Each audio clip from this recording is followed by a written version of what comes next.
если меня направь на Белли. Что?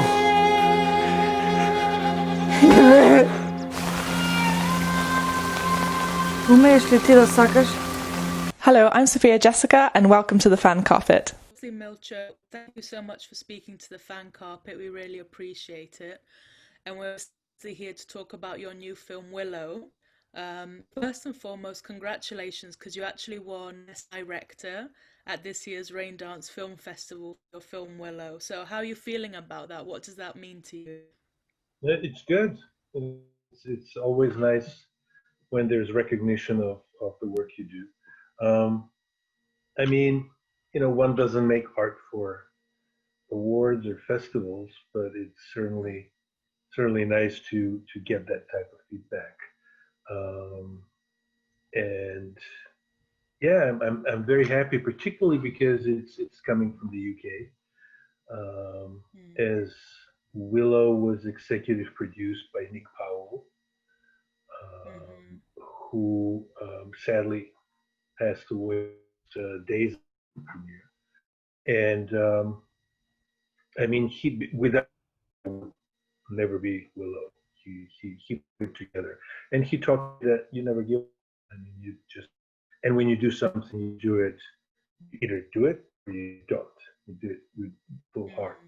And also because the first crack I had at filmmaking for grown-ups was Simon Perry of British Screen ages ago. So yeah, nice, good, thank you.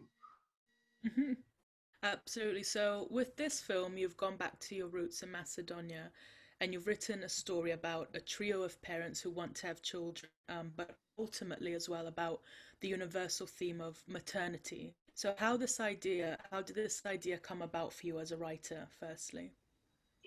I don't know. I mean, things happen. I never work from an agenda or from a message.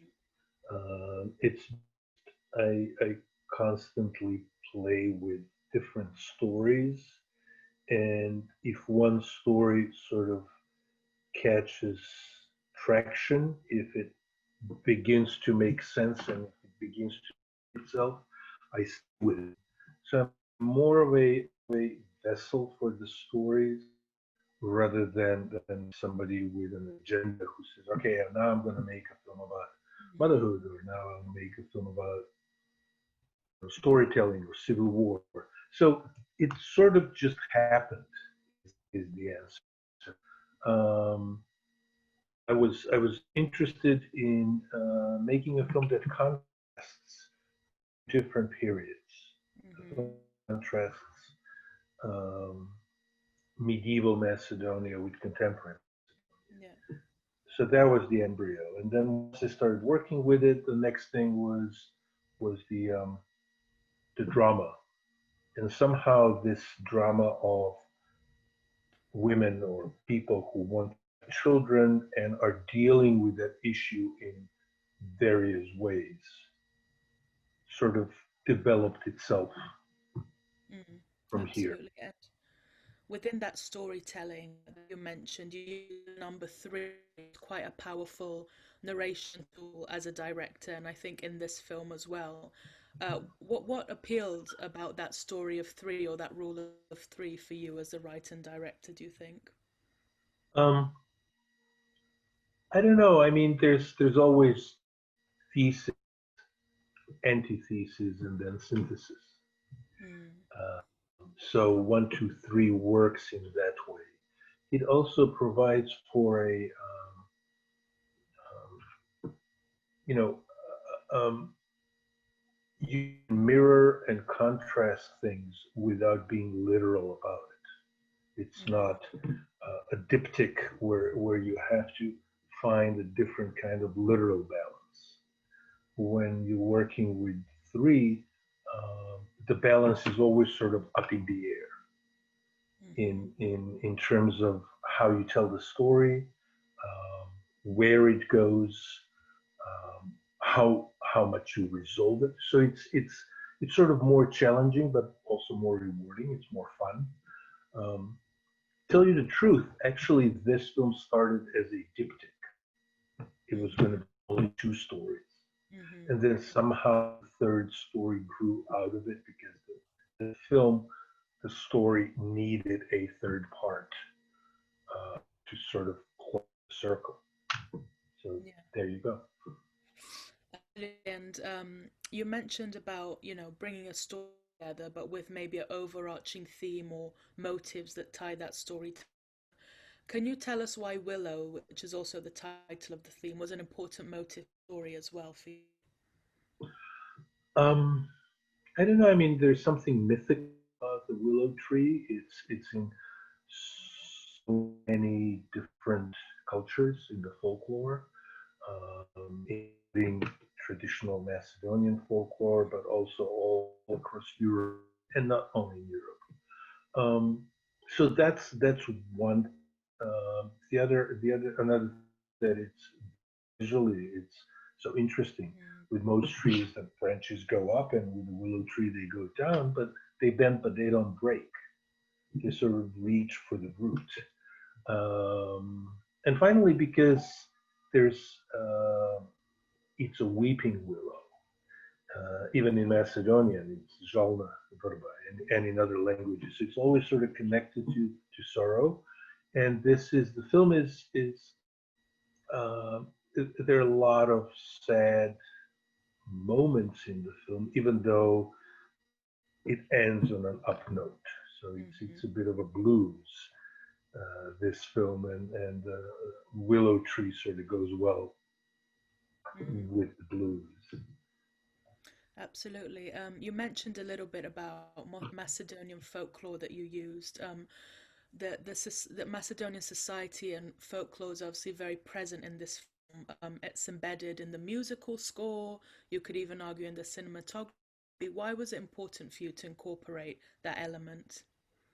Um, to root the unit roots, A, Hmm. and B because part of the film takes place in medieval times, actually in the 16th century, but it's like in Macedonian countryside or in the European countryside in general, whether it's the 10th century or the 14th, 16th century, it was almost the same in terms of life.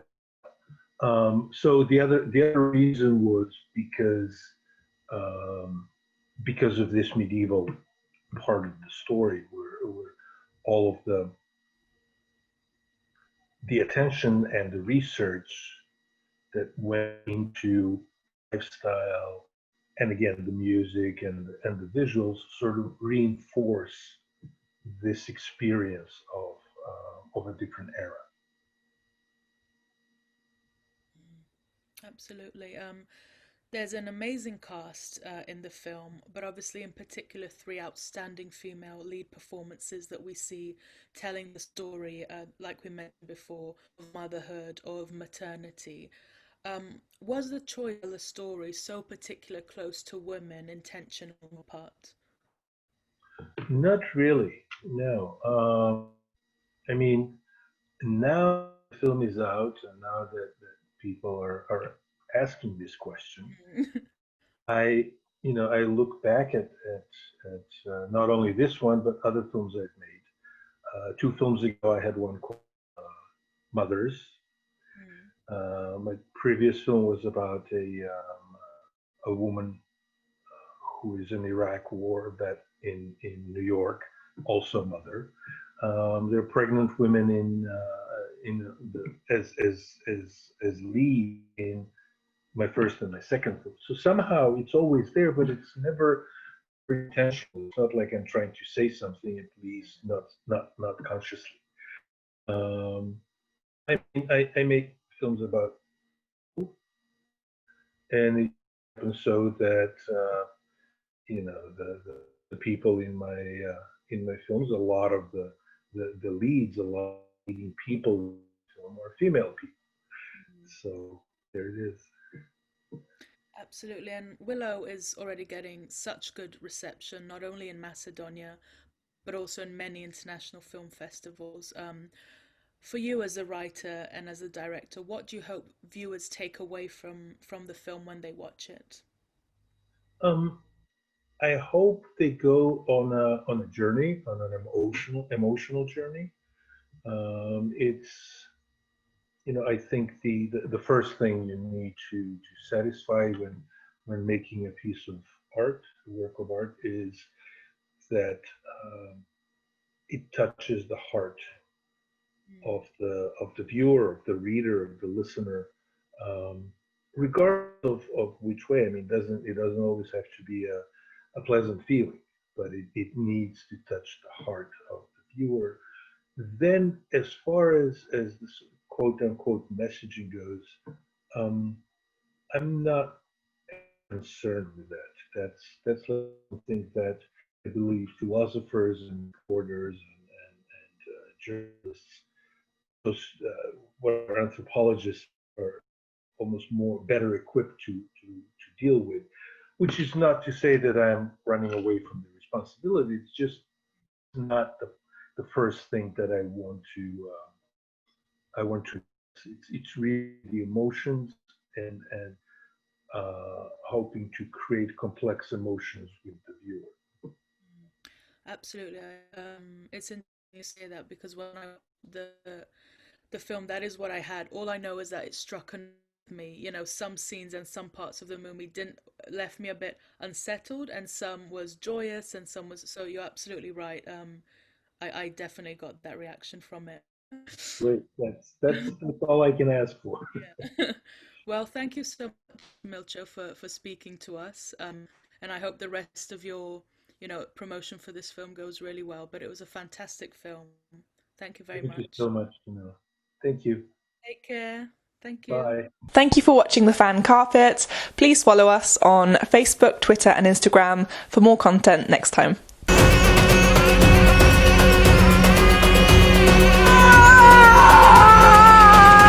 Fazendo a própria.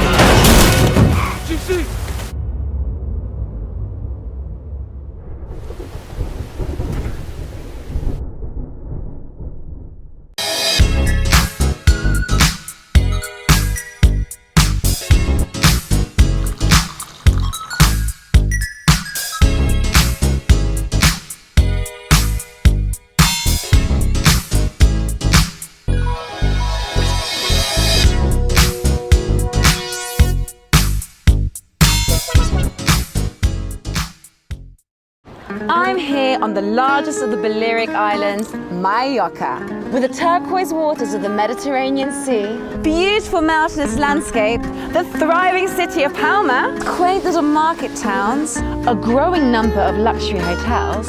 It's no surprise that the likes of Audrey Hepburn and Elizabeth Taylor like to holiday here. So come and join me as I take you round Mallorca.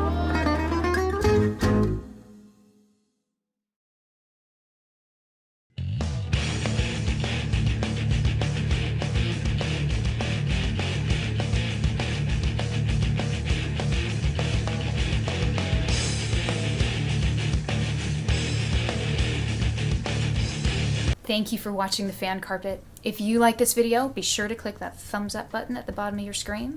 And also be sure to subscribe to the Fan Carpet YouTube channels. They're absolutely free and so much fun too. Be sure to check out the official website, thefancarpet.com.